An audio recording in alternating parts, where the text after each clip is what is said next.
આણંદ જિલ્લાના પેટલાદમાં સર્વજ્ઞાતીય સમૂહ લગ્નમાં ભારે હોબાળો મચ્યો હતો।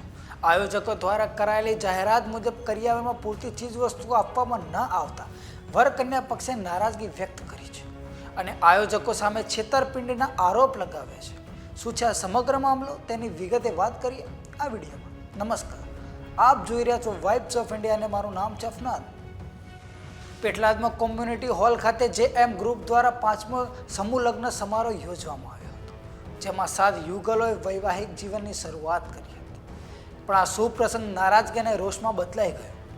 આયોજકો દ્વારા વર કન્યા પક્ષને ચાંદીનું મંગળસૂત્ર, તિજોરી, પલંગ, LED ટીવી, ફ્રીજ, રસોડા સેટ અને ઘરની જરૂરી ચીજ વસ્તુઓ આપવામાં આવશે તેવી જાહેરાત કરવામાં આવી હતી।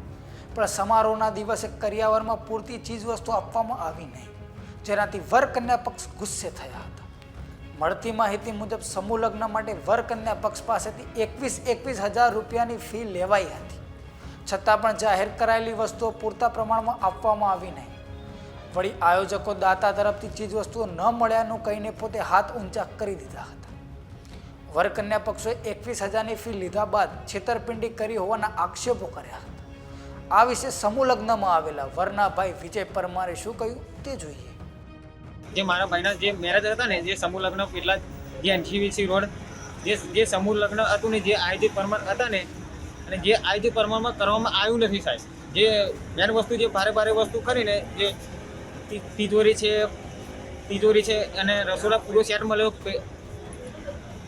મળેલો છે આમ પ્લસ, અને જે વસ્તુ જે આપણે 4 વસ્તુ જે ભારે આઈટમ કરીને એ આઈટમ આપવામાં આવી નથી।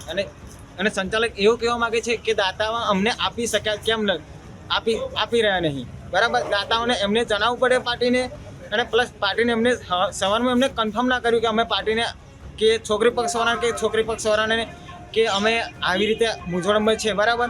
તો એમને આપવું જોઈએ કે જણાવવું પડે ને, તો એ પાર્ટીને જણાવવાનું કેમ નથી આવ્યું? મારો કહેવાનો મિનિંગ એવો છે કે LCD છે, LED હતી, ફ્રીજ હતી, ઘરઘંટી હતી અને ચાંદીનું મંગળસૂત્ર એ લિસ્ટમાં હતું, પણ અમને આપવામાં આવ્યું નથી। 4 વસ્તુ કહેવામાં મિનિંગ।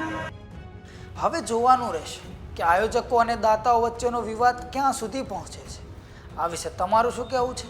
અમને કોમેન્ટ કરીને જણાવજો અને જોતા રહો વાઇબ્સ ઓફ ઇન્ડિયા। આભાર।